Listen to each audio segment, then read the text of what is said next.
It is my distinct pleasure to bring to you Professor John C. Mitchell, who is a member of Sci University's International Advisory Board and is a distinguished visiting professor.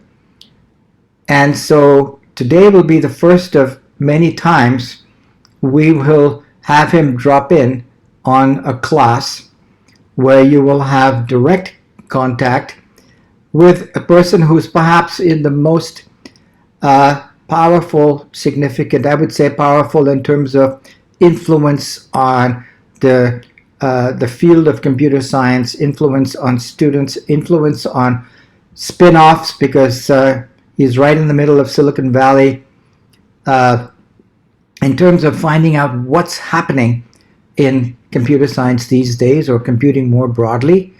Where are things going? Where might opportunities be in the future? Before I give more details of Professor Mitchell's background, I'd like to welcome our founder chancellor, Mr. K.V. Ramani, who I believe is in a car, but he's now got a leafy background. But you can see from the vibration that he's in a car. And Mr. Ramani, would you like to make any welcoming remarks? Yes, Jamshed, thanks very much for making this dream come true. Thanks to your immense efforts in bringing in such an eminent team of people into Sci University's advisory board and faculty. And I move on to Professor John Mitchell to say, sir, it's a great honor to meet you. And it's my privilege to say hi from a fellow IT professional, so to say. My life and career was made in the Silicon Valley and from the IT industry and telecom sector more particularly. So it's a great privilege and honor to meet you, sir. We would look forward to an opportunity to meet you in person and shake your hand. And in the meantime, we are all waiting to hear from you. So I will not talk much, but I want to listen further. Pleasure, sir. Pleasure. Wonderful. Wonderful. Thank you. Thank you, Ramani. And we will understand if you lose the signal in your car. Professor Mitchell is the chairperson of the Department of Computer Science at Stanford, which in Indian terms means he's the HOD, or the head of the department, and is also served as the vice provost at Stanford. So the provost is the chief academic officer of a university. The vice provost is part of the provost's efforts. Professor Mitchell was the first vice provost appointed by Stanford to focus on teaching and learning. And this was at a very, very exciting time in Silicon Valley, when digital learning was coming into a new era. There have always been attempts to try and enhance learning, teaching and learning, using computers, but this was a quantum leap forward with the emergence of the internet and enabling more seamless communication. So while Professor Mitchell was vice provost at Stanford, he got students and faculty involved in experimenting with online learning. And I'll leave it up to him if he wants to give you a flavor of this. We would love to have him give you a more personal flavor in this class, rather than a technical one, about the origins of digital learning at Stanford, as well as in Silicon Valley, because there were startup companies that were spun off, some from Stanford, some came up in that ecosystem, to try and build on this innovation and this set of innovations that's gone through several generations now, iterations. The first project that I know of that Professor Mitchell was involved in was when he actually got 6 undergraduate students to build Stanford courseware. Now, I say this as an important part of his introduction because you are first batch at Sci University, are undergraduate students, and one of the things that we want to do for you is to see that even as undergraduates, you can be involved in projects.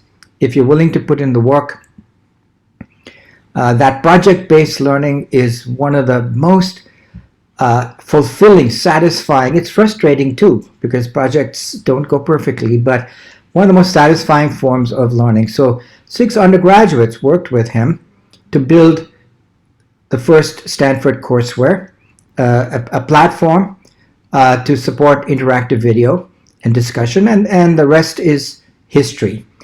Professor Mitchell got his Bachelor of Science degree from Stanford and then his Master of Science and PhD from MIT, has taught on the faculty of a number of institutions and has been at Stanford for some years now. He is also on the faculty of the Stanford Graduate School of Education. So another reason why we are very fortunate to have him is that not only is he a leading computer scientist, but he's really given a lot of thought to how computing can be applied to improve education, and that's some of what he will talk about today. His research interests include cybersecurity. Many of you have heard about blockchain. You know about authentication and all of that. You know, he's one of the leading experts in that field. He's written a number of books on programming languages, on object-oriented programming, and he is a friend of India. He has been to India a number of times, I think maybe 6 times, to consult with the TCS, Tata Consulting Services, which you are all familiar with. And here it's literally just down the road in OMR. So with that, Professor Mitchell, take it away, and we encourage the class to pose questions and it to be interactive. I'll leave it to you, John, to handle it as you wish. Great. Well, thank you very much. It's wonderful to see everybody here, and thank you and Ramani for such a warm welcome. I'm looking forward to the conversation here, and please do, if you have a question, you can just shout, raise your hand or indicate in some way. I'd be happy to hear from you, or type things in the chat and so on. I have a few things that I prepared and put in a slide form, and I'll break it down into sections. So maybe I'll say a little bit about each section, then we can have a discussion if there are thoughts. But I also don't mind at all if you have a question or you want to stop and go into something. That would be interesting to hear your thoughts, and to, I've heard this before, so I'm here for you too. So please let me know what's interesting to you. So if I can go ahead here, I'll share my screen, and I hope we have a way to do 2 things at once here. Okay, does that work for you? Can you see the slides here? Okay, I'm going to say a little bit as was suggested to me about digital learning, and this is a perspective from here in California, where Stanford has been important, as John had mentioned, in some of the history here, and we're also surrounded by the sense that if we have a good idea, we should start a company, and there are good reasons for that. They're just things that you can do in a university because of its structure, and there are things that are better done, in a more focused company kind of setting. So here's what I thought I might talk about, and it's not important to get through all of this if we get into an interesting discussion along the way, but this is what I kind of put together given the length of time here, which is plenty of time to cover a number of different topics here. So I say a little bit about the history of online learning, and that's where I actually have most of the material is kind of the things that we've done and that led up to the present moment. I thought I'd say a little bit about blockchain if that interests you, just where that is and how that relates. And then we've had a very interesting year and a half, which is changing the world in a lot of ways, and I think it is going to have a big impact on the way that people learn and the way that universities are structured and programs proceed.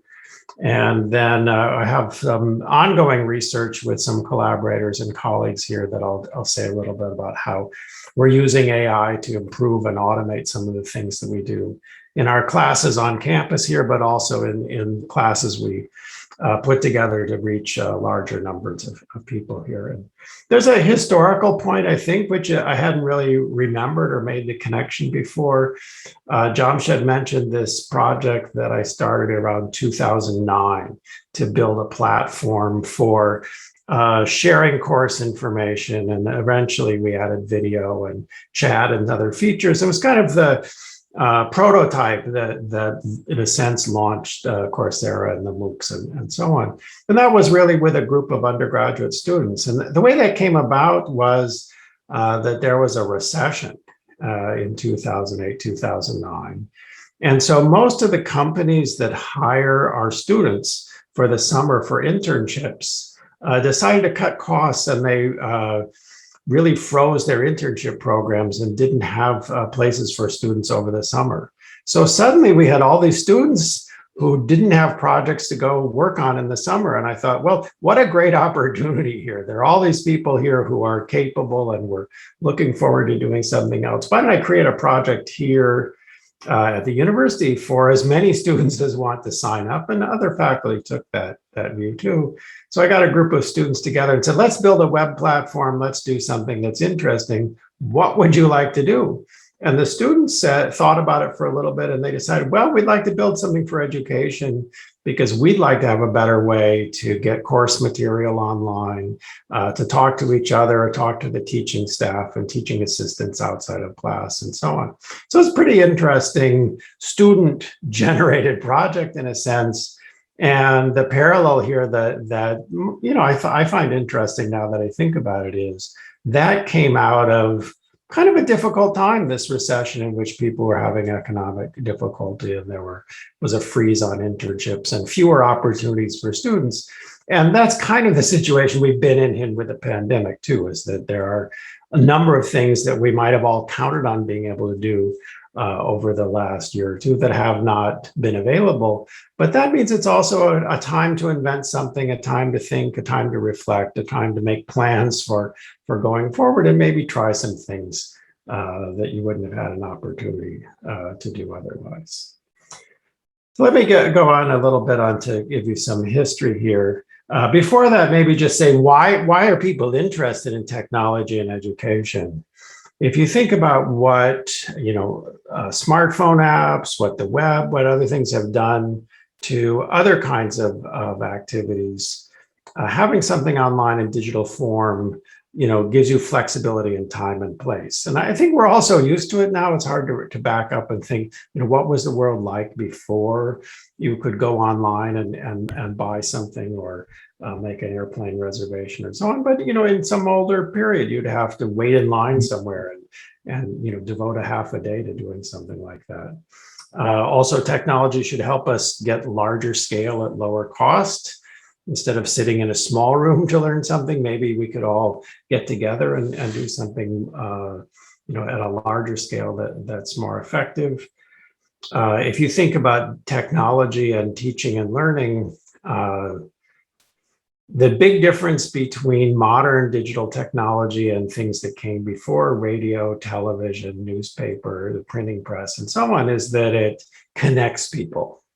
So certainly 50 years ago, if somebody had a great lecture, a great explanation of something, you could watch it on television. And many schools in the US and around the world now have television hookups. I took a long hike in Thailand through the jungle and found at the end of a long hike up a mountain, a school there with one wire coming in, which is the television to that remote Thai school there. But when something is broadcast by television, there's no interaction. And so the great thing about online and modern digital techniques is you could have students and teach each other something, different kinds of interaction, and that has some promise. And then, as I'll try to get to in some way, data collection, personalization should help us do a better job. So I think it's a little bit hard when you're a student or you're teaching. Most people don't step back and say, how could the world be totally different? But I think it could be, and we should think about how to make something that's important to us work better in the future. So here's kind of the way things have progressed. It's kind of a US centric because those are the dates and the things that I know about, but the phenomena are worldwide. The web came into existence in the 1990s and people started saying, let's put classes on the web, let's see where that goes. So there are some early experiments that involve consortium of US universities. They didn't really succeed. Then for the next decade, there were some use of online classes at small colleges, mostly places where people would drive in or commute to school to save time. And then things really changed in the 2011 to 2020 time frame, where universities really started to think about trying to provide access to their classes at a larger scale. And this led to a lot of online degrees that are growing and so on. And then pandemic changed everything. And so we can think about that a little bit too. I want to give credit to my colleague and friend, Candace Till. You can look this up if you're interested in it at all. She created the Open Learning Initiative at Carnegie Mellon University in 2005 and experimented a lot with how to use digital tools, things on the web that would help students learn, and really pioneered many of the ideas that are with us now. So one of the things that you see in research in many fields is that some pioneer comes up with a good idea. They have that idea a little bit too early, but they experiment and they try things out. And she's a person who did that there.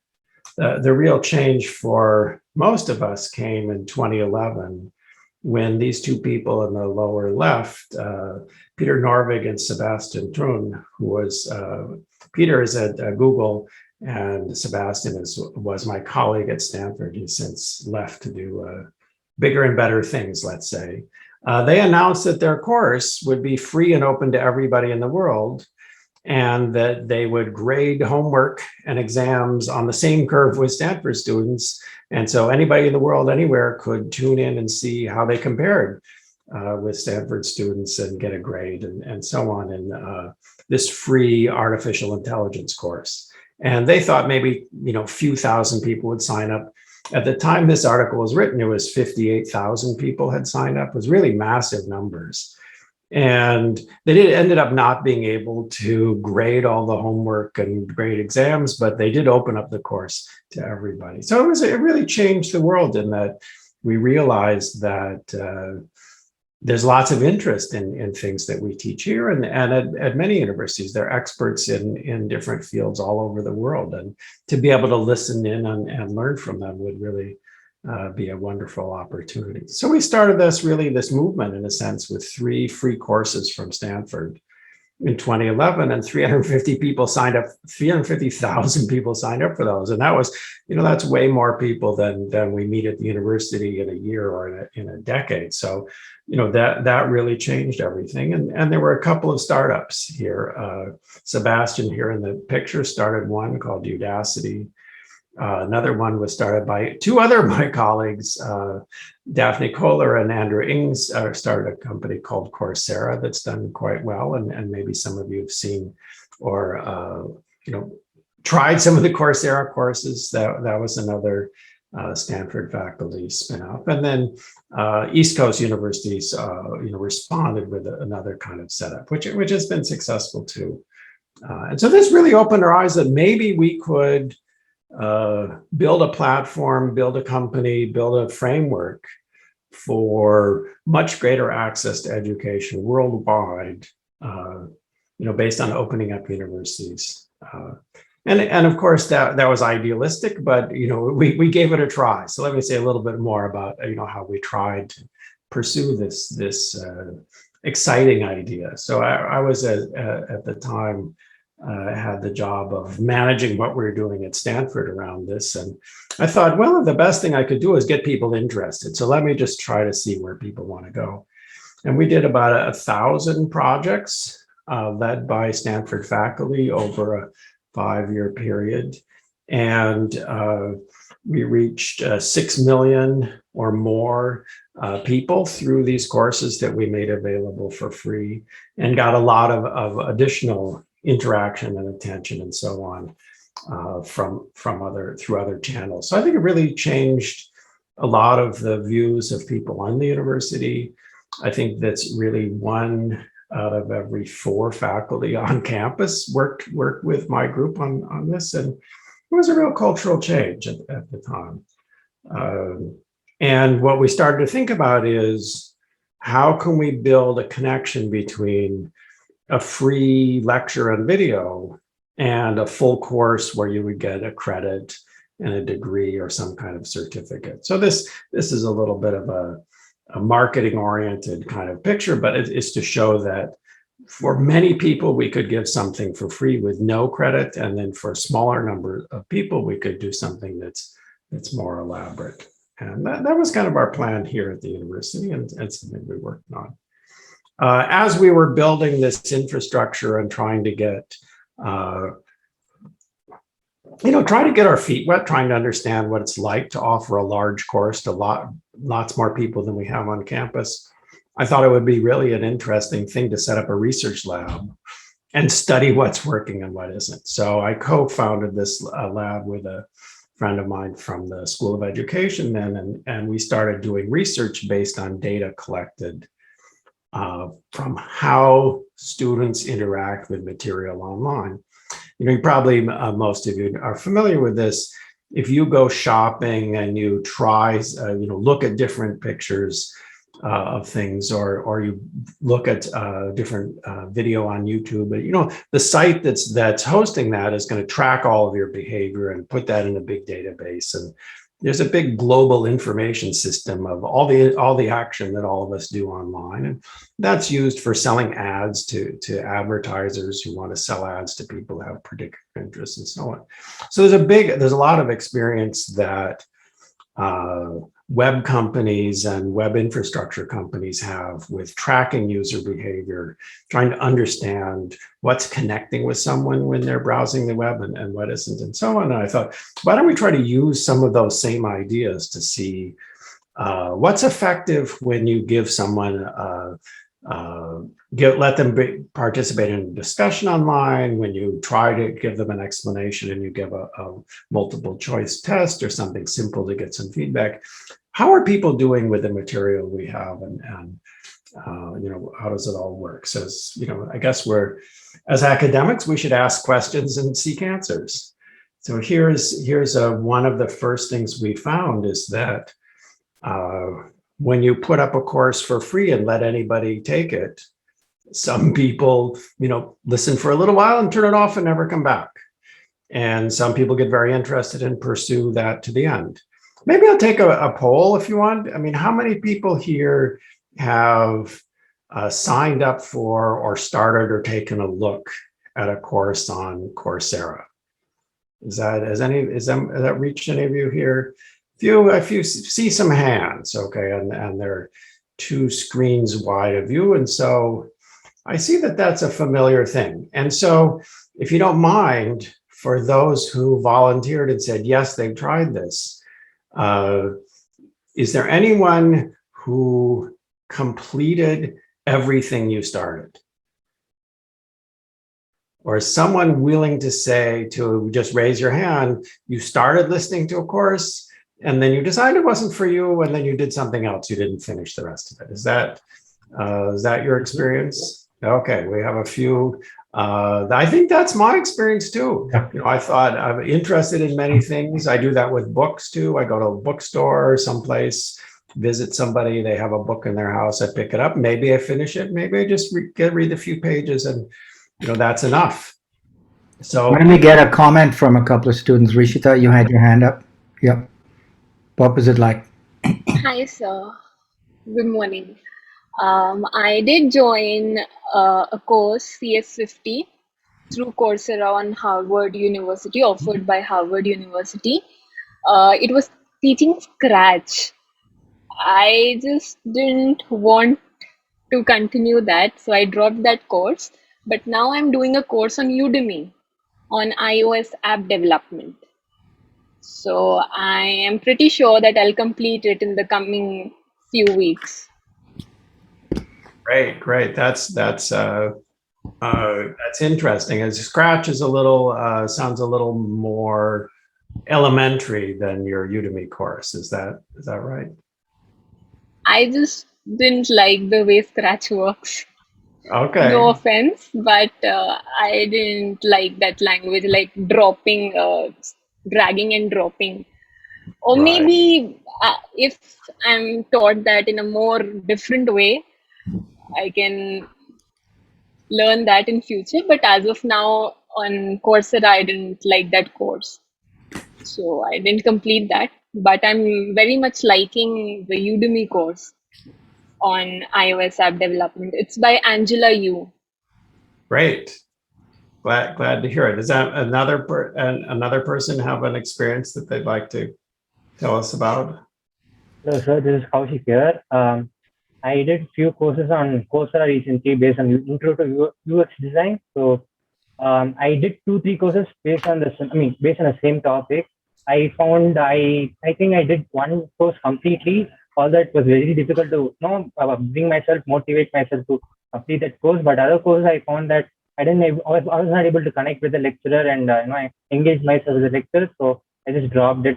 So it's kind of mixed for me. I complete few courses, but at the same time, I drop a few courses too. Great. Maybe one more. Jugal, you have a hand up? I did take course on Excel on Udemy for Excel, and that really helped me, deal with numbers, how to work with numbers, and because I learned a lot about Excel that I didn't know earlier, and that really helped me going with my numbers. Great. So your experiences kind of reflect what we found when we first started looking into this. This must have been 2013, 2014, and to give you a little perspective on it, people who were educators in the professional business of education, evaluate schools and things like that, said, oh, these courses are terrible because very small fraction of the people who sign up actually complete the courses. And I thought, well, that's not really the only way to measure whether something is valuable. Maybe if you learn you're not interested in a topic, that's kind of that could be valuable to you too in your life. So I thought, well, let's see what the intent is. If someone's trying to finish something, they're trying to learn the material, they're very interested in it, and the course isn't successful for them, then that's maybe a problem with the course design. But if they find they're not interested, the topic doesn't suit them, they don't like Scratch, that's not a problem with the person teaching it. You just don't like Scratch, you don't want a course that uses Scratch. So that would be just fine. And this was a kind of our analysis of the data here from a lot of MOOCs. This is probably looking at 50,000, 100,000 different examples to look at this data. About half the people who at that time would sign up for a MOOC, a free online course, just were explorers. Their intent was only, let me see if this is interesting or not. I've heard about this in the news. Somebody told me there's a free course, let me try it. So they're explorers. The fact that they didn't complete is fine. They didn't intend to. Then of the other half of them are these auditors, people who just follow what's going on, watch everything to the end, but don't really interact with other students in the class. And then there's about a quarter of them who really try to take the course and finish it. And this is where I think there is a problem. There, a third of those people are able to succeed, and 2/3 of the people who really wanted to succeed are not. The framework doesn't work for them. They, as someone said, they have trouble connecting with the professor. There's something about the design of the course that isn't successful to them. So the problem is not as big as you might think from the raw numbers of success rate. But if you look into the data a little bit more, you see there's an issue. So that's just an example of being a researcher and collecting the data and trying to see how well did the things we were producing work, and in what way were they not. Oops, something went wrong here. Here's another thing we looked at, which is when you have 20,000 or 50,000 people in your course, it takes a lot of time to grade the homework. And so it's difficult for us to do that. We don't have the staff and the time to do that. So we said, well, what if we ask students to grade each other's work? Would that work? If you had problem sets and you turned them in and then you just exchange them with someone else, would that work? So maybe I'll try the question again. Has this something that you've taken a class in college level or previously where you were asked to grade the homework of someone, the work of someone else in the class? Has anybody been in a situation like that? What did you think? Like either one of you, I think there are two people I can see. So Jugal or Rashida. I'm not the smartest one in class. So the paper you read was had better answers than yours. Is that way better answers than me? Well, that sounds like I mean, you're modest, so we appreciate that, and B, maybe you learned something from reading them. So that's a good thing. Another experience, Rashida, is that your name? Yeah. Yes, sir. I have been allotted this task a lot, even in our board exams. We had this practical exam, and there were a few students. It was a CS practical exam only. They were not able to do their questions. So, ma'am asked me to do the coding and take a printout for them. Great. So what we found is, and we in our university and other places do this, we hire students to be the graders in large courses. What we did in this big free course was try to correct for the way that different students might grade the same work. And so this graph shows two things that we did. One is these big balls in here indicate some assignments that we put into the pool that we wrote ourselves as the teachers. So these are our work where we knew what the grade should be. We know that it was a good answer. We know that it was not a good answer.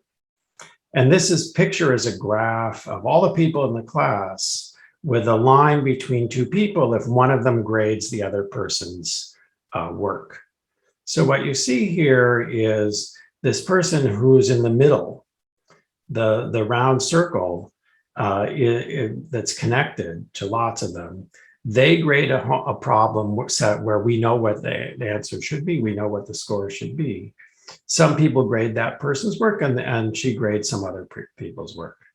And what we're able to do by connecting this all up is just figure out when someone is a grader, whether they always mark work a little bit too high or always mark work a little bit too low, or whether they vary a lot and they're unreliable. So we try to take for every problem set or homework that's turned in, the weighted average of 5 other students grading it, where we weight someone's grade of the work highly if they seem to be reliable by comparing how they grade to others, and very low if they seem to be unreliable. And we add a little bit to the score if they seem to grade too harshly, and we subtract a little bit from the score. And what the data seems to show is that that process of people grading each other's work gives more accurate grades than the teaching assistants we hired, because there's so much more work going into it. So I don't know that it's practical to get everyone to work hard in grading each other's work on a large scale course like that.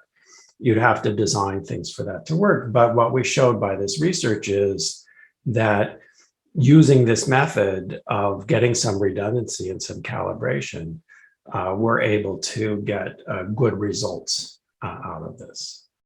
So we did a lot of other kinds of research. I just mentioned a few, and then go on, I think. Maybe this. Okay, question? So yes, you mentioned about the bias while students used to grade each other's papers.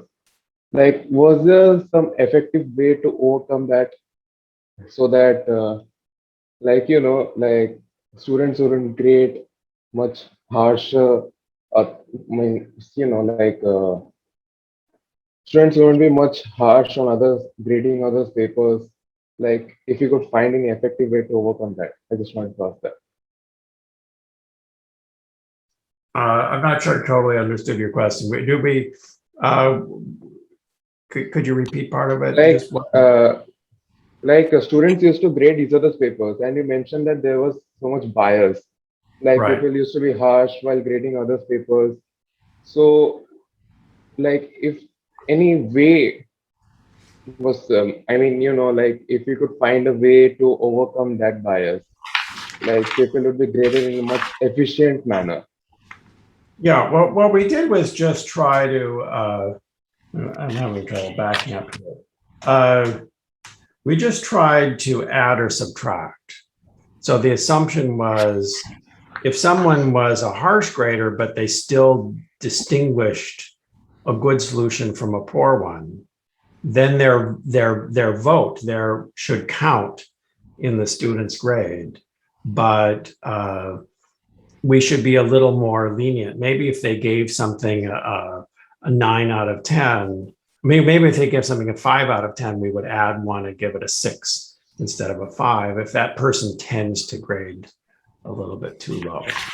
So ultimately, you had to grade the paper, like you had to review the paper once again. That No. the grading is. What we did was, maybe I didn't make this clear. Each person who was a grader, let's say, graded 5 other students. Yes. And of those 5, one of them was not really a paper from a student in the class, but something that we inserted into the process, so we knew kind of how their grade, what grade they should give that. And then if you were a student in the class, the score you actually get gets recorded for you is some weighted combination of the 5 evaluations that you got, because your paper was read by 5 other people. Oh, so okay. So one single assignment would be, reviewed by 5 or 10 students. So there's really 5 times as much work going into this as you might hope. But what we're showing is kind of, there's good information in this process. And if you do the right mathematical calculation from the data, you can get a reliable answer out of it. Okay. So if a student graded someone's paper and the student was really harsh, and whereas the other students were not so much harsh while grading that paper, so they basically averaged the marks or something? Yeah, that's what weighted average means. I add together all the scores, but I might count some of them a little bit more than others. Okay. Thank you, sir.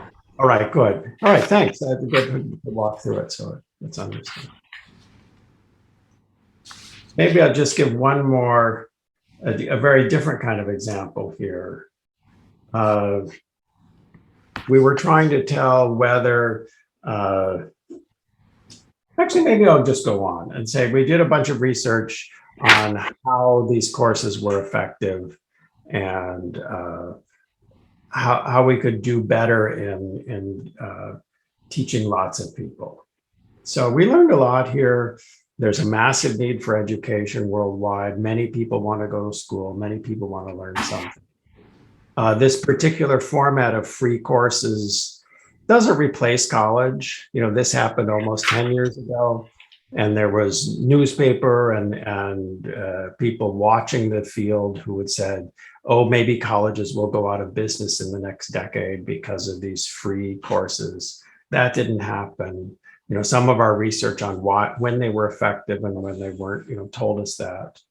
And I think there's something, you know, kind of at the bottom of this, which is really fundamental. And Jamshed here is an expert in this area and can certainly tell you many more important things about it. But the way people learn is really complex. And the kind of courses that we offered from Stanford at the beginning of this MOOC period were really a lecture course. Somebody stands up for a long time and gives a long explanation and hopes everyone listens and understands and learns from that. And I don't think that's really the most effective way to learn. In our courses, really, I think that people learn by doing the projects, the homework, and the lecture is just a piece of that. So we have students in our university and if you at different kinds of institutions, many people already learn something. But it's probably by going home and studying and struggling with the material and talking to others and thinking hard about something that's difficult where you really, the learning happens. And it's not just from an explanation in the lecture style that causes people to learn. So we were a little bit naive about this in our department. And I think we learned a lot about, you know, how difficult the problem is.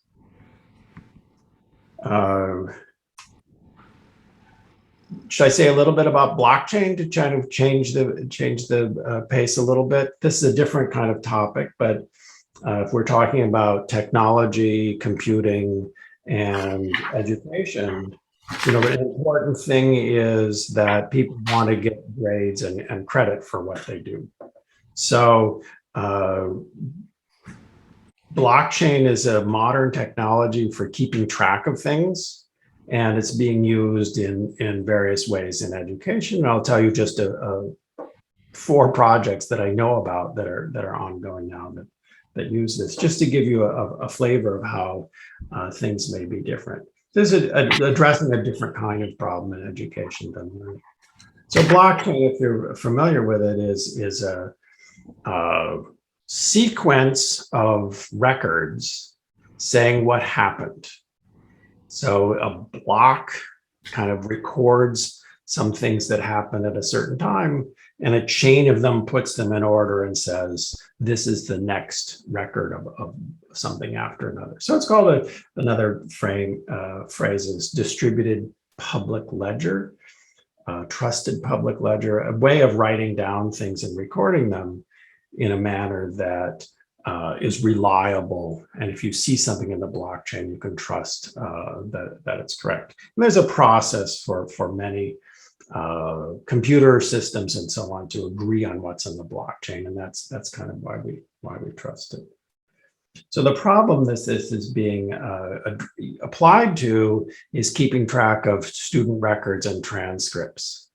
And the reason why that's important is if you leave one, go to school in one place and then you go on and you go to a different college or university, and then you go to a third, each one has some record of what you did at that place. But for you want to be able to show someone, if you apply for a job or to another university, show them all of your educational history so that you can be accepted and get in there. And the way this works now in the world is you have to go back and contact all of the schools you went to, get them to send the transcripts, and then use that. But in that transaction, you're the person who wants the transcript.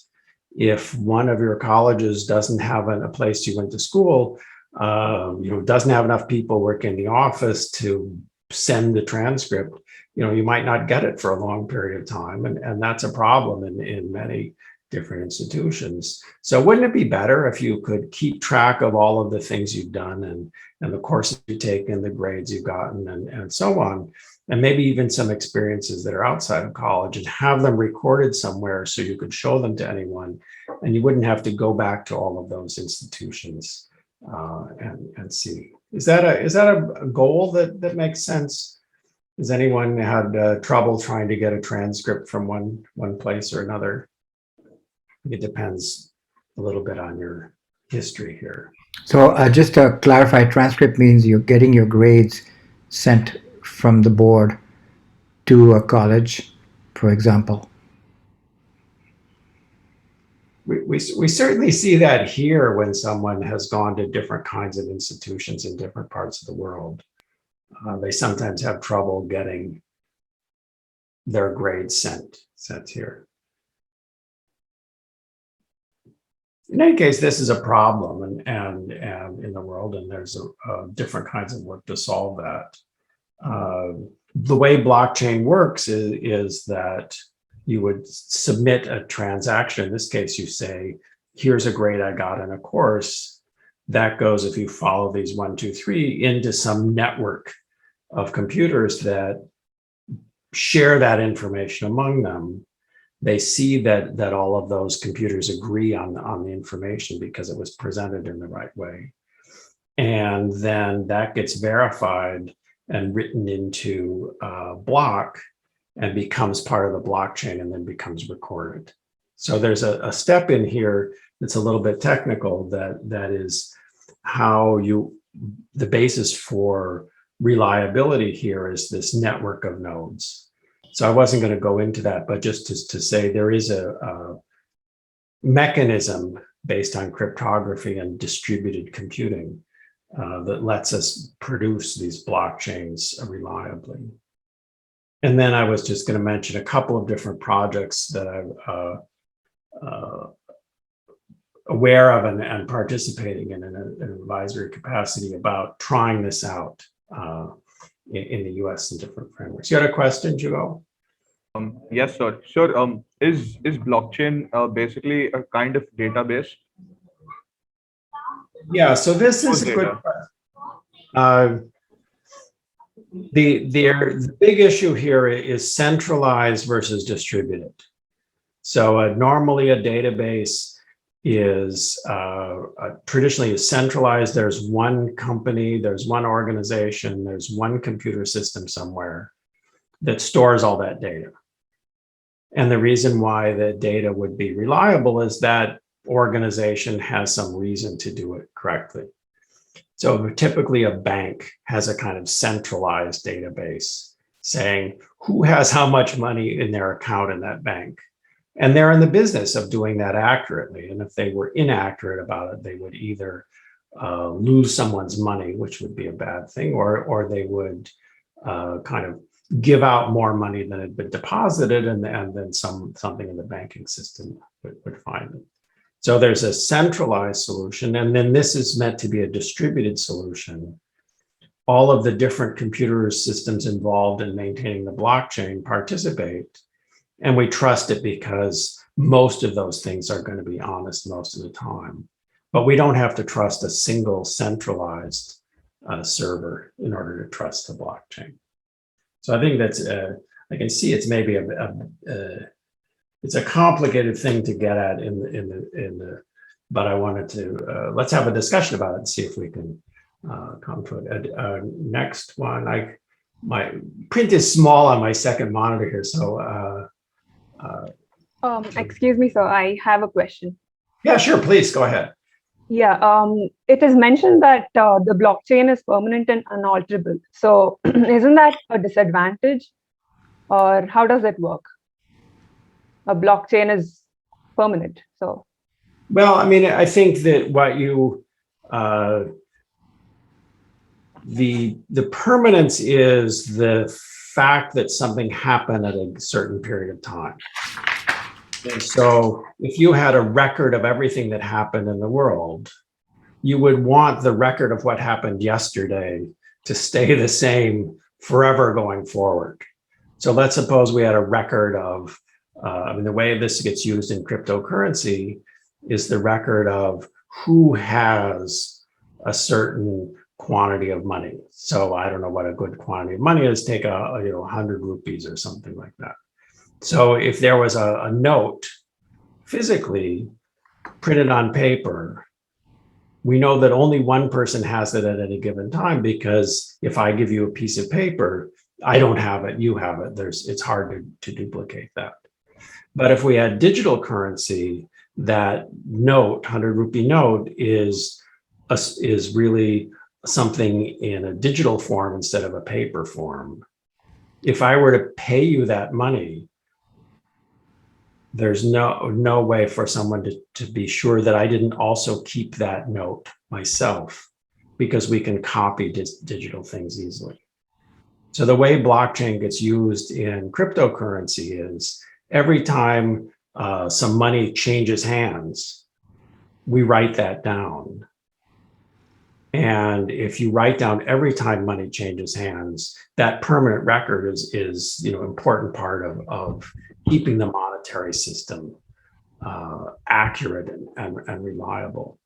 So I don't know if I quite understood the point of the question, but it sounded like it's about change. Did I answer your question?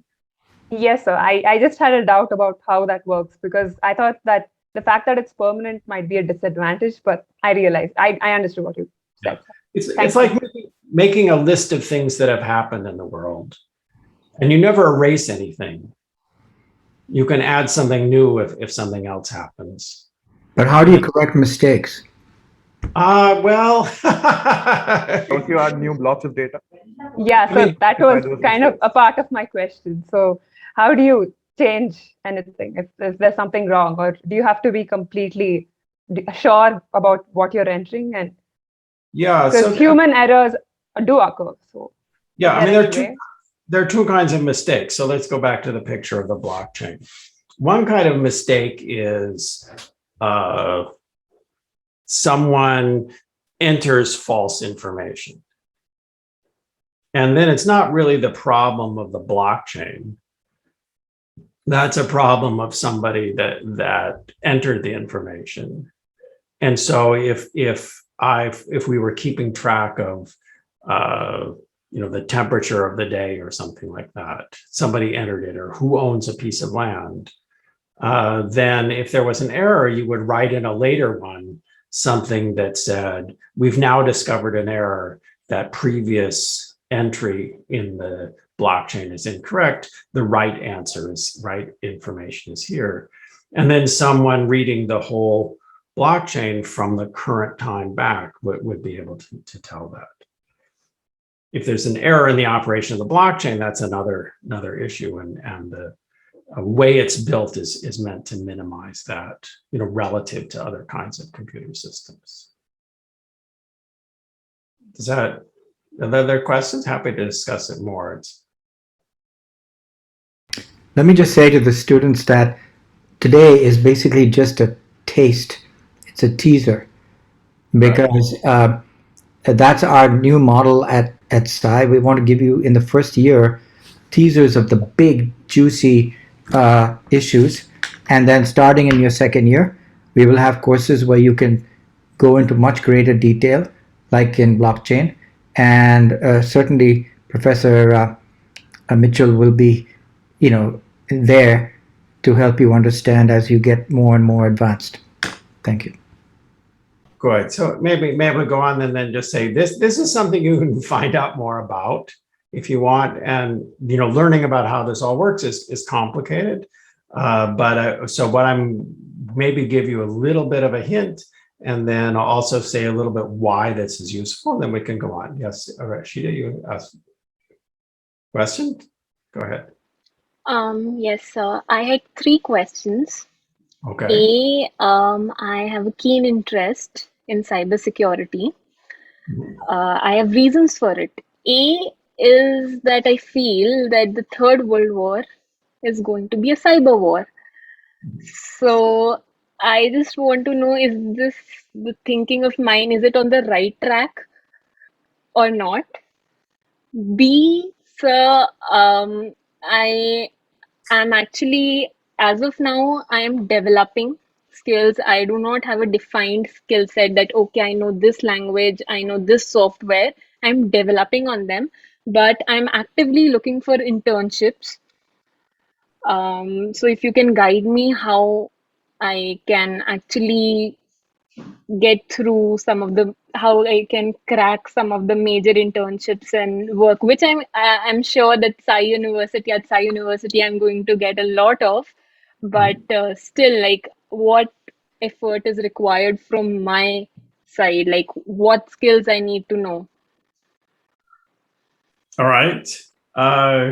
Will the Third World War be a cyber war? I think whether the answer of that, whatever the answer is to that, I think that it's in human nature kind of for people to try to steal things, to break the rules, to do things like that. And so we always see that there are cyber risks. There are people trying to break into systems. There are people trying to steal things. So that's one reason. And then if you look at international conflict, yes, I agree with you in the sense that if one country or one group wanted to attack another, it can be much more effective to disable something that's important in the area you're attacking rather than use a lot of physical equipment. I mean, it's quite expensive and complicated to get airplanes and bombs and tanks and on all those things. And for many people who have an agenda and want to, create a war or attack someone else, then it can be, many groups will be more effective at doing that, with a cyber attack than a physical attack. So I think I agree with you that it's certainly a risk and a problem and something that's important. As far as getting into the field, I think there are a number of different things you can do. I don't know what the infrastructure is in your local environment around working with companies that are there, or different kinds of internships. I certainly see many students coming to our master's program, for example, from India who've had jobs working for large companies, for well-known international companies that have operations in India. And I'm sure there are opportunities for you. Their hiring or their internship process is something I don't know a lot about. One thing that people can do, and if you're interested in it, there are open source software projects where all of this code is there online in a public way. And many open source software projects will take input or suggestions from anyone. So if you find an error, I mean, the problem of cybersecurity is really often it's about finding errors in software, errors in coding, errors in design. If you want to, you'll have to look around a little bit to find out where you might be most successful at this. But I think if you Google the question, how do I participate in open source software? There are things that are publicly available. You can go learn how a system works and you can communicate with the people who build it. And if you find something that they overlooked, they would be happy to hear from you. So that's one particular way to get engaged in if you're interested in that topic area. Thank you, sir. And the third question was, how can we integrate computers with business? Well, there are I lots. want to own a company, or if I see myself as the CEO in the next 5 years, is that possible? Because I know, like, people say that it takes time, you need to devote 10 years, you need to devote at least 10-15 years to make your company a gig. But I feel that if I have this desire of doing it in the coming couple of years, is that actually possible? I mean, if you'd like to start a company, I think that, the main things in starting any kind of activity, whether you're going to make money at it or not, is, do something that's valuable to people. So if you wanted to make something and sell it or provide a service, you have to figure out what problem is really painful for someone. who's going to be your customer, and how do you address that? So typically, starting for many companies, you have to understand the problem area, what your customers' needs are, and then have an effective way to address that problem. And then that from there, you can build a company. Yes. Thank you, sir. How many? Sir, why don't you have your hand raised? Would you like to ask a question or make a comment? Professor, with your permission, can I respond to Rishita's last question? Please. Since I've been in business and I've been in computers for over 30 years, I think what is needed, Rishita, is very simple. You have to set your mind and just jump in. Only thing that's preventing you from starting a business even today, you don't have to wait for 5 years after your graduation. You can start it today. Only thing that's preventing you today is your mind block, the fear of the unknown. And you have to get out of that fear. And let me just give you one example to take away the valuable time of professor. There are two students from Chennai, from high school, two brothers, aged 12 and 10, started an app, developed an app. And because they were minors, they couldn't host it to a business platform. They put it up on Apple Store using their father's name as a contractor. And they're making money. If two students of age 12 and 10 can do it, a school student, and they can do business, we're much older than them. You are an undergrad student, and you have a lot more experience, and you have a lot more awareness of your surroundings, and you have a lot more eminent faculty teaching you. Therefore, I'm sure you can do it right now, today. You can start a business. Thank you, Professor. Thank you, sir. I'm sure if I have your guidance at SIU, I'll definitely be successful by the time I complete my undergraduate course. Thank you, sir. Great. That's such good advice. That's wonderful to hear. So I hope all of you will go forward and do something meaningful and important. So good to meet all of you. Maybe I'll just say what I think we've hit the main point on the blockchain, that there is this way to keep records, and it can be applied to education and school systems, and that's something that people are exploring. And there are entrepreneurs in that area too. So that's an example of seeing the need and finding an applicable technology, in this case blockchain, and building companies to keep track of that. What are we doing on time? Maybe it would be most interesting to kind of go to the project that I have kind of a few thoughts on towards the end. But I'm open to suggestions here if there's anything particular that anyone would like to suggest. We have about half an hour, is that right, left? And so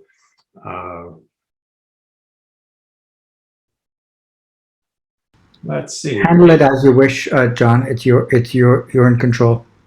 All right, let me go make a few comments here about the pandemic, which has really been interesting.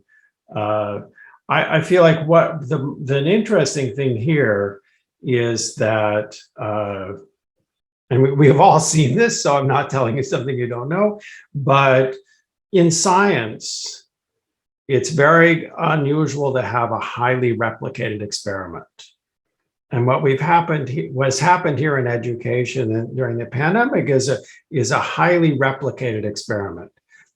Thousands of different teachers, hundreds of thousands of teachers maybe around the world have all tried to cope with the same set of problems. And I think we've learned a lot during this period that we wouldn't have seen and learned any other way. So I mean, I don't want to minimize how difficult this has been for anyone, and I know it's been a really tragic time in many ways.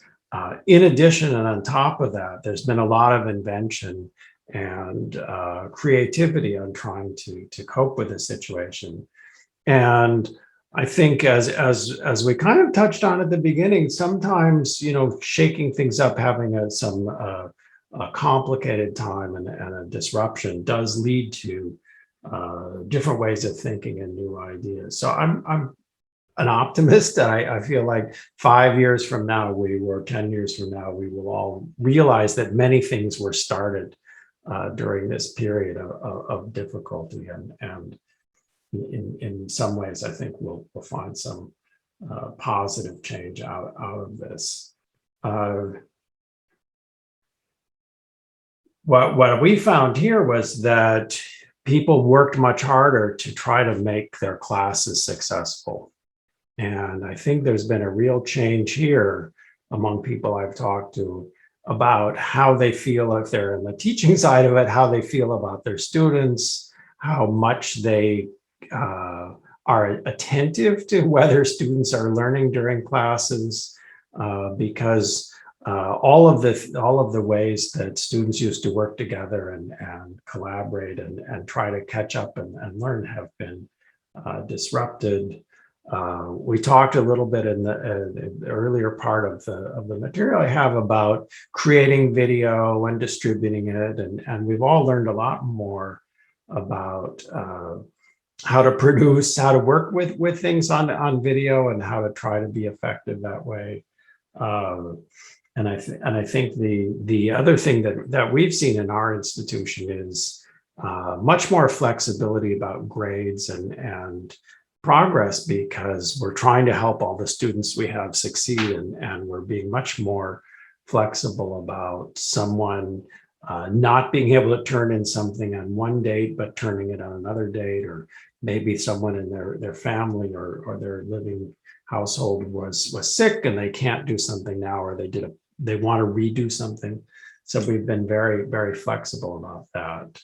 And that's led to kind of some ideas that are really add to the work that we've done over the last 10 years on how to make education more successful through technology. So I just point to this website that we put together, a few students working with United on kind of what are we recommending to instructors and people teaching based on what we've seen over the last year by interviewing students and interviewing instructors and kind of looking at where people have been successful and where not. And so I'll just, I want to watch the time a little bit, maybe say, I think we've learned a huge amount about how education can work through the pandemic, and I think that will have a broad impact. Maybe let's just say a little bit about the work we are doing on AI and how to make education better in the future. This is kind of forward-looking research and something we're all excited about here. This is the next few slides and probably the ending topic here are around a collaboration that I have here with 3 or 4 other faculty in the school, in the Department of Computer Science, and 2 people who are faculty in the School of Education. And we're looking at how to use methods from AI to make our classes and those of others more successful. And the picture here is from a New York Times article, a newspaper article about the success of one of our methods. And so the New York Times paid a good professional artist to make a nice picture of something that we worked on. So this is a kind of a combination of 2 things, and maybe there's a point I'd like to make about science and research and so on in this. We have both a trial experiment, which is a big, large-scale class, and a bunch of research to try to test methods on how to make the class more successful. So we tried to develop AI that will help understand how to grade a student's work, or helps teachers learn how to teach better. And we've done it in this big project here. So we used it. Here was a project that I don't know if any of you have seen. It's called Code in Place. we started with this in spring of 2020. And the term here for us was shelter in place. I remember just coming back from driving back in the car from some meeting somebody for lunch and hearing that it was time to shelter in place, and completely foreign and unfamiliar thing to me. But we got together, led by someone else in our department, Chris Peach, and decided we should offer a code in place. If people are going to be stuck sheltering in place, maybe they could learn coding, they could learn computer science.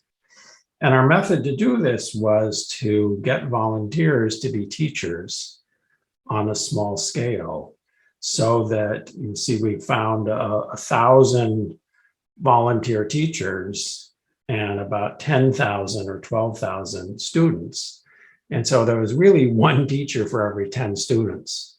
So what we try to do is help people learn to teach, and then have them teach, a small number of people together. And that way, instead of being like these MOOCs, which were just video broadcast of lecture, we try a completely different approach of setting up small groups to learn together with one person who's kind of an expert or guide for every group of 10 or 12 students. And we were able to do this because it was a pandemic, everybody was home, people had time, things that they would normally do, they weren't able to do. And so we thought we'd take advantage of the opportunity and try to help people, but also do something we wouldn't be able to do any other way. And we did this twice, 2 years in a row, to see how it works. Did anybody here aware of this or sign up for it? If you saw this and signed up, it'd be interesting to hear your reaction. I think I have the map here of where people were that participated in this. So you can see there's a lot of people from the US, a lot of people from Europe, and I think the next biggest area is India. So it's an international effort, and we tried to reach as many people as we could, to be helpful and to see how this worked and so on. So that's the group. And here's a little bit of an example of where we tried to use AI, and we can talk about AI methods or ways to approach this problem if you like. But this was a course on computer programming. So the students in the course are going to write code. And then we're trying to help them. So we'd like to give some feedback when someone tries to write a piece of code to answer a question, solve a problem. Is it a good solution? Is there something that they overlooked? How can we help them make it better and learn something by this? So here, this is just a screenshot of the thing that a student would see. They type in a solution, and then there's a little bit of a comment on the left. And the comment there that's highlighted is something that was generated automatically by an algorithm that tried to read the code, look for different ideas that are used in this, and then comment out and say, you might have overlooked something, here's a suggestion. And then since it's really a research, we don't know how well our algorithm is going to work. We're also asking students to say, was that comment helpful? Did we understand your code or not? So this is kind of a paradigm or a setup we've been working with a lot for our on-campus courses and for these things that we're trying to use to reach other people. But we have courses with so many students in them, we can't give everyone as much personal attention as we like. So we're trying to design automatic artificial intelligence methods to read your work and give you comments and be helpful. So I can say a little bit more about how this method works, but I'm wondering if anyone has any questions before we go there about what we're trying to do and how we're approaching the problem. Does it even, identify logical errors in code? Um, so I think, let me give you a hint about how this works, and then you'll see. We don't have a method for taking any piece of code and saying, this is a good piece of code, or it's a bad piece of code, or here's an error in it. That's a really, really hard problem. I've spent a significant part of my last 35 years as a professor here, trying to understand how to improve the quality of software. Both initially just trying to improve software quality, and I spent 15 or 20 years trying to improve the security of software. So just read a piece of software and find an error in it. That's a really difficult problem. What we've done here is something very different, although to the student, it will feel similar.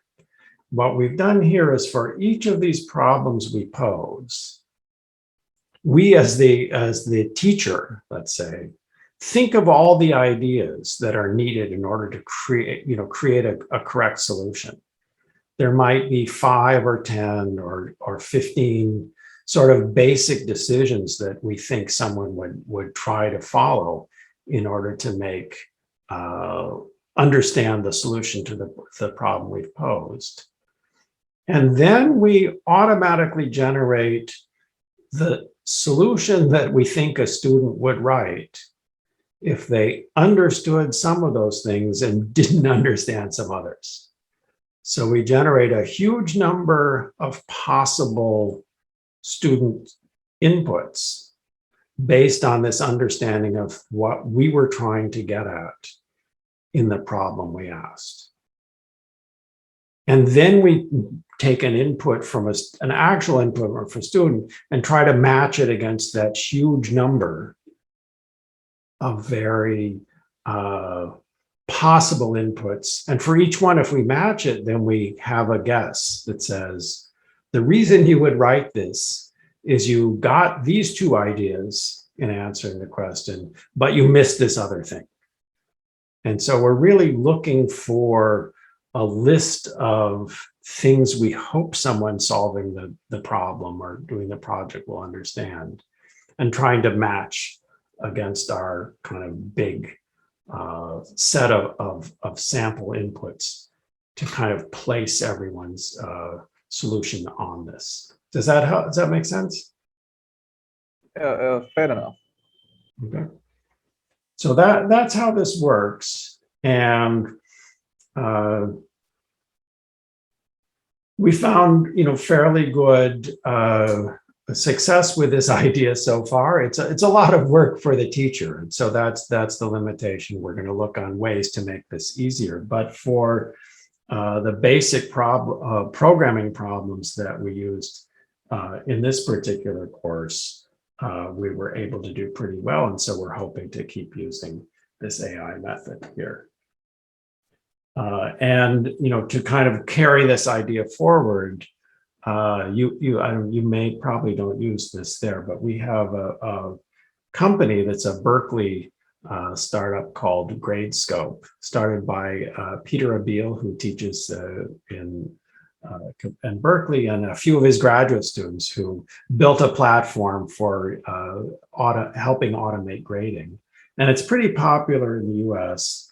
So they have on this platform many, many examples of homework, of exams, of different kinds of work given to students, the answers that students give, and the marks that they get, because it's a platform used for instructors to mark student work.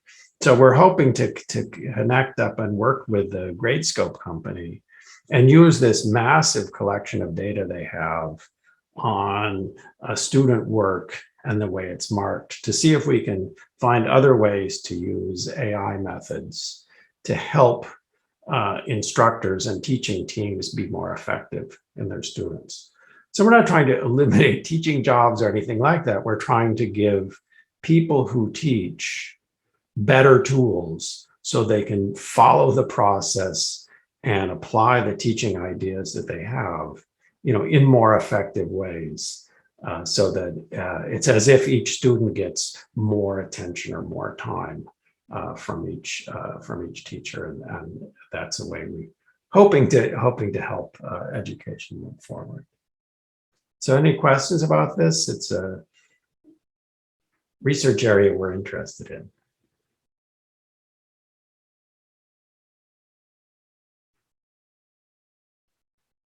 Why don't we wrap up and just have open, I'm happy to talk about anything in the last 10 or so minutes here.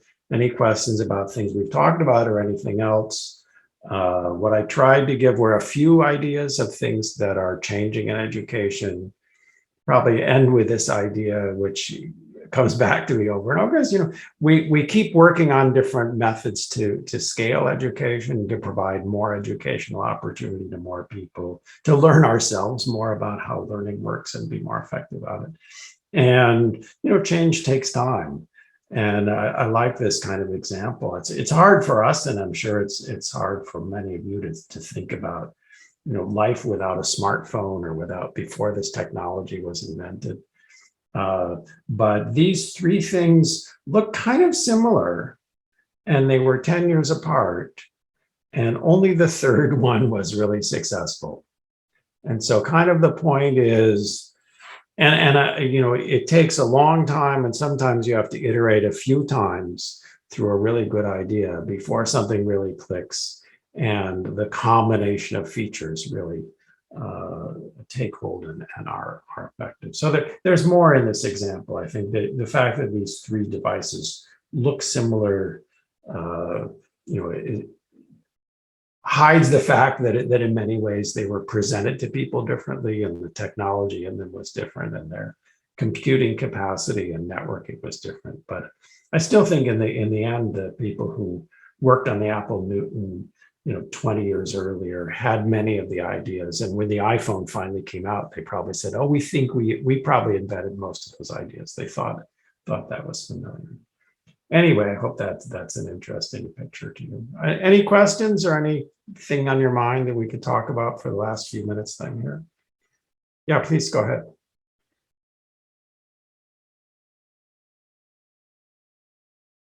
So you're muted. Ramani, you're on mute. Also, with your permission, may I speak? Yeah, please go ahead. Yes, thank you.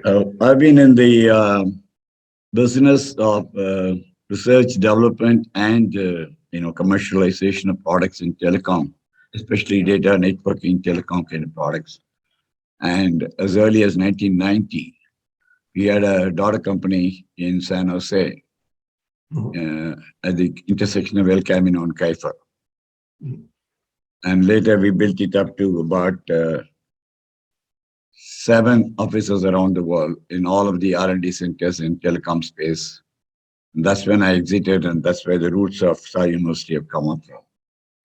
But my question to you is this. I've always admired the marriage between Stanford and Silicon Valley, or most especially the San Jose. How Stanford triggered Silicon Valley, how Silicon Valley triggers Stanford University. Would you like to enlighten us for a few minutes on this academic and industry triggering each other and creating a whole new world? Thank you, sir. Sure, I'll make a few comments. And before, you know, congratulations on your success in business. I think that's, while you've been encouraging and you said a 12-year-old can do it, not every 12-year-old is successful. And I'm sure a lot went into your success. So congratulations on that. And double, you know, thanks to anyone who then contributes their time and effort and resources to education. So thank you for that. I just want to acknowledge that. On Stanford and Silicon Valley, I mean, there's a long history and there are many parts of it. Maybe just to say a few things, you know, the School of Engineering where I am is very closely tied with Silicon Valley, and some things in biotech are also. There's also some other parts of the university that have a lot of misgivings about Silicon Valley, and the philosophers and the journalists see social media and they're upset, and so they're, I mean, part of what makes Stanford great is that we have all of these different fields and a great variety of views, but I think the closed ties are really within certain parts of the university and not all. I think that one of the things that I see in our university culture, which is different from some other places, when we look at hiring somebody or promoting somebody on the faculty, we really look at impact. That's really what we're about. And it doesn't matter if someone has written 5 publications or 500. What matters is how have their ideas been influential in the world, and how have they taken their ideas and their work and been influential and had impact.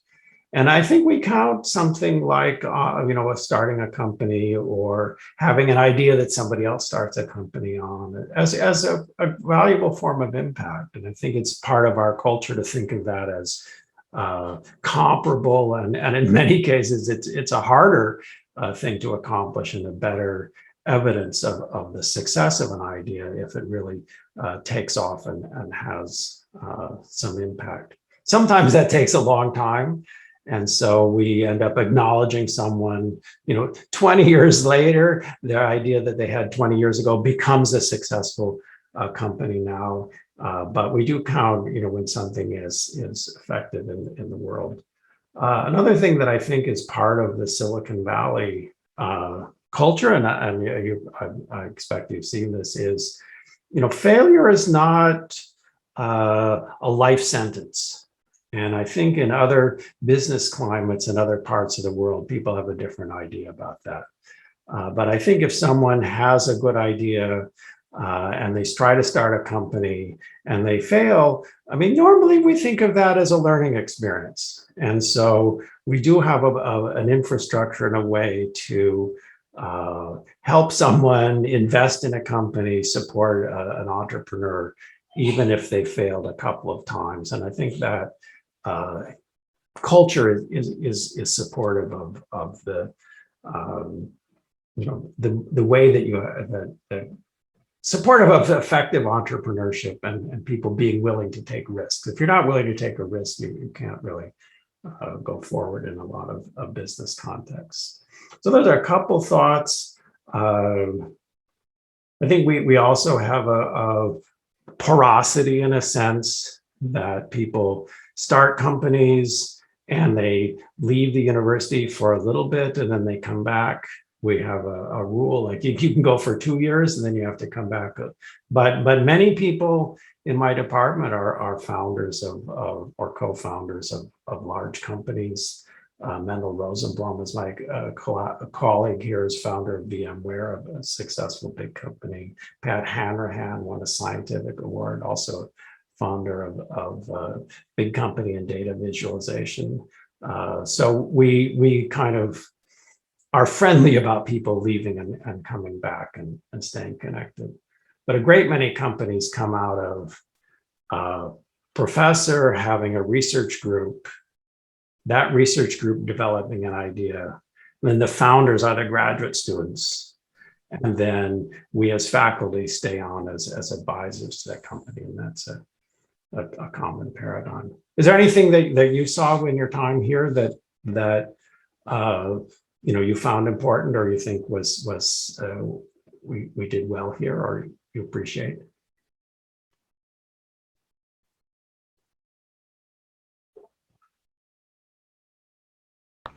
Rami, that question is for you. So what is amazing is, well, the question that I specifically wanted to ask you was, the way I've seen Stanford and Silicon Valley work together is Stanford is the mother of innovation. What happens in the research labs at Stanford creates ideas for people to become entrepreneurs in the Silicon Valley. And when they become successful, they invest back in Stanford in terms of endowments and grants and further research.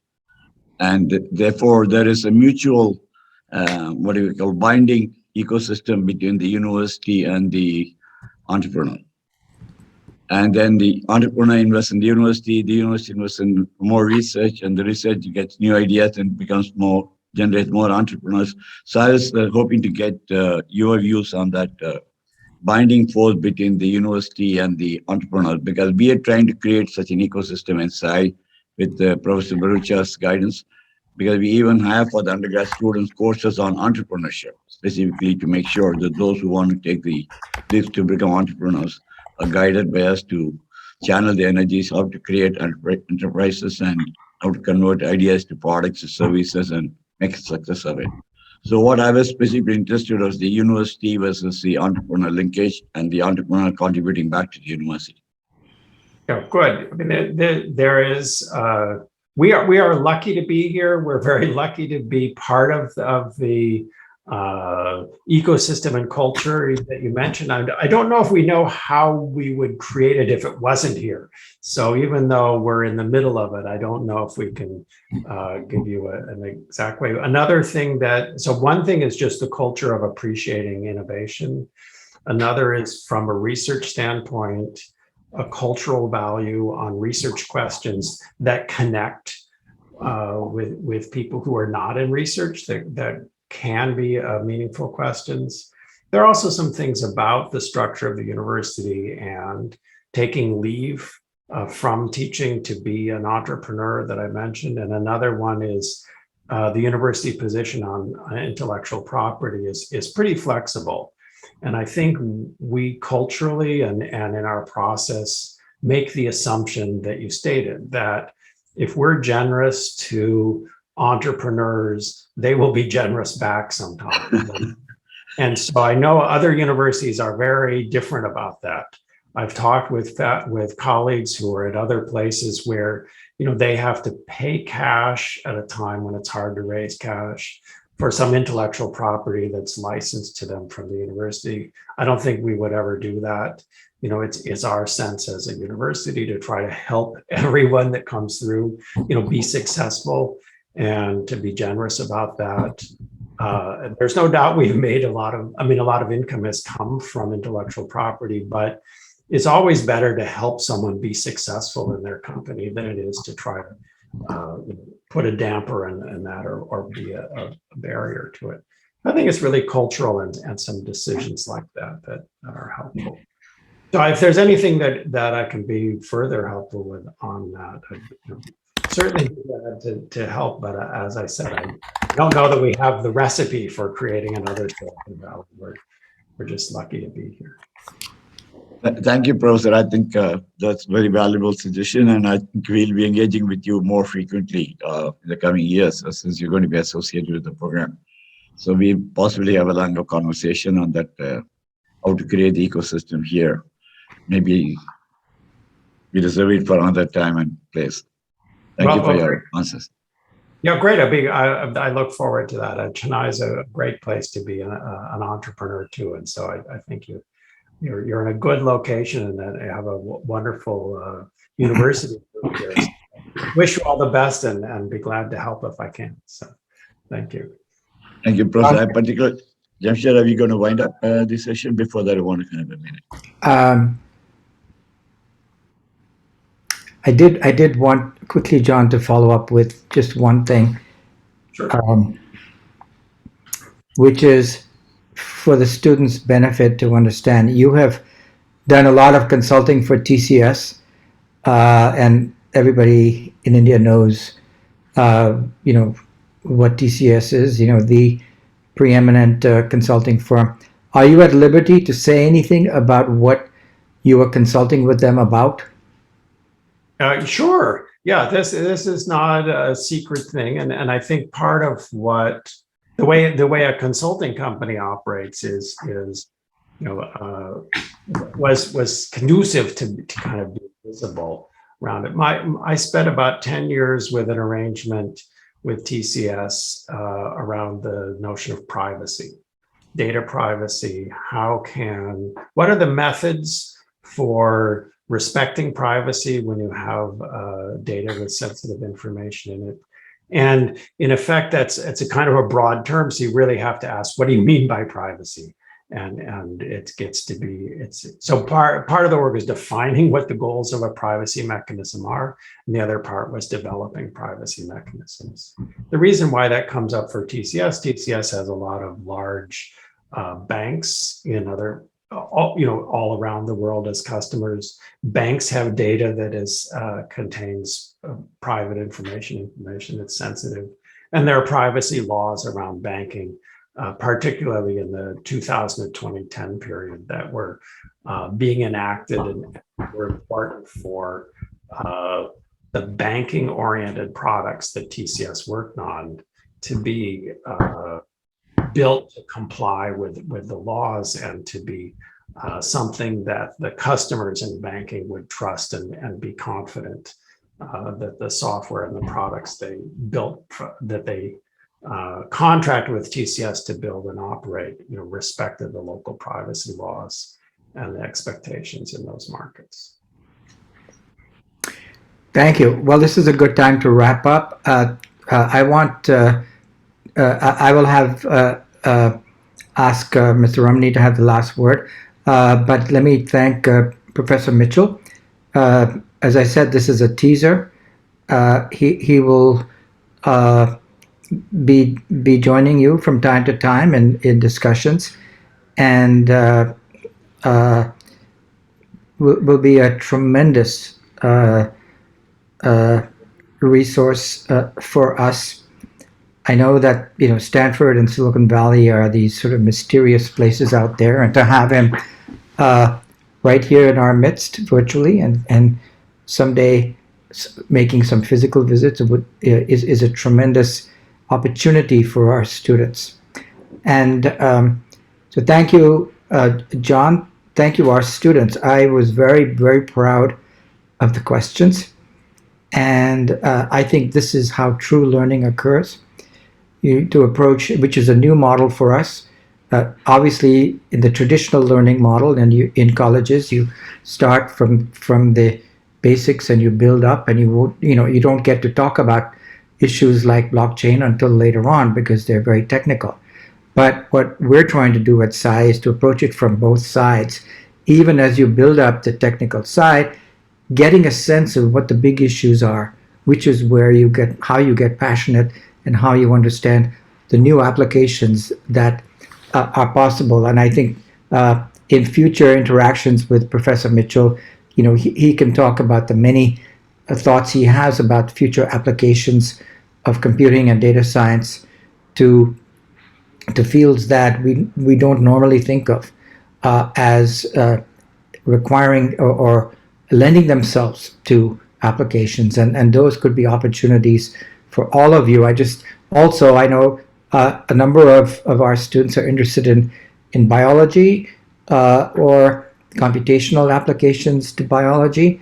So certainly in a future such session, we can have Professor Mitchell and others join us in giving you a sense of the lay of the land in what seems to be happening out there in applications to the biological and life sciences generally, which is a vast, vast, vast field.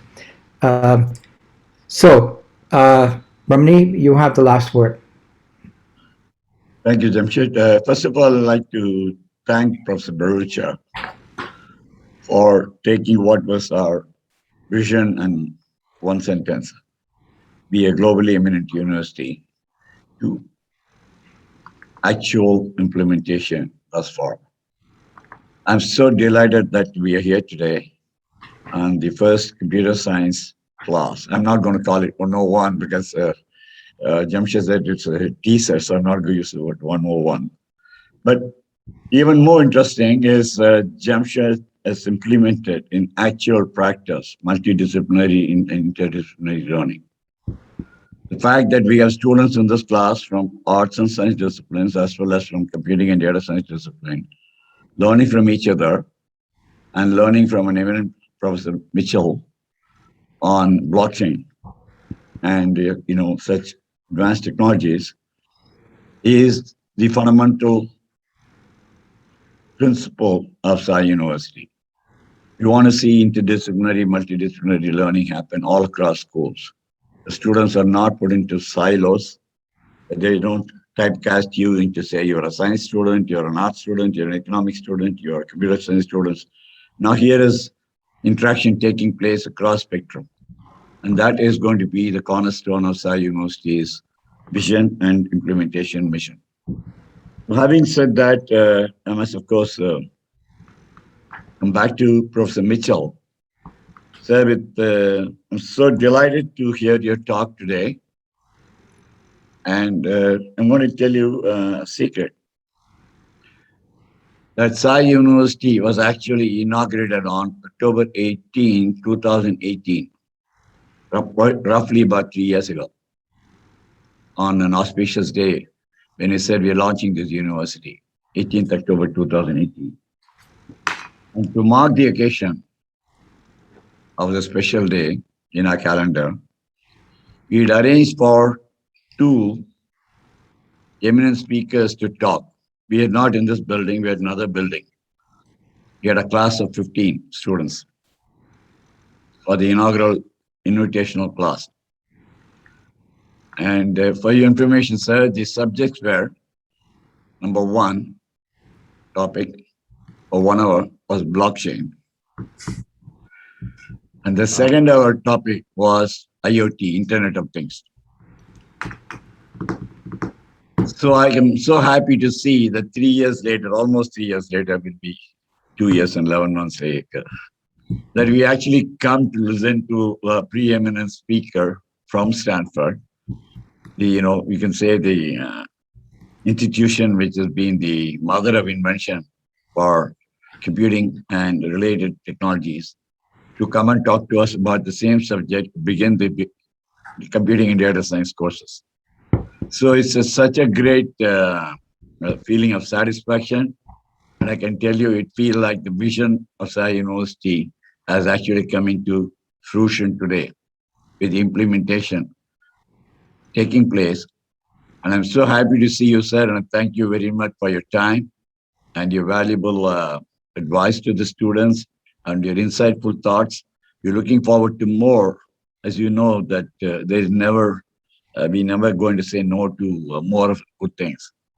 So I'm going to just say that before I get too emotional, it is an emotional moment for me, because it's also my field. Computer science, business, entrepreneurship, and especially with the Silicon Valley basis, they're like, second home to me. And therefore, it makes a very special occasion to remember my own roots, where I come from, and to where we have come today is almost pinnacle of a journey to pass on to the next generation and the generation after the legacies of what we have learned and what we've learned to sustain to the future generation of India and the world, a knowledge-based society. And today, I think we are in the cusp of it taking place. We thank you immensely from my heart to say, sir, thank you very much. And I do look forward to an opportunity, as you said earlier in the conversation, to inviting you to Chennai, to meeting you in person, have a meal with you, and shake your hand and say thank you very much for helping us start up Sai University on such a grand event. Thank you, Professor Mitchell. And I thank all my colleagues on Sai University and, of course, the students of Sai University to say, you just heard, as Professor Brucher said, a teaser. And you got more, and a lot more of good things coming up. Stay tuned. Thanks a lot. Bye, everyone. Bye. Thank you. Okay. See you all later this evening for the next one. Thank you. Great. Thank you all so much. Good to meet everyone.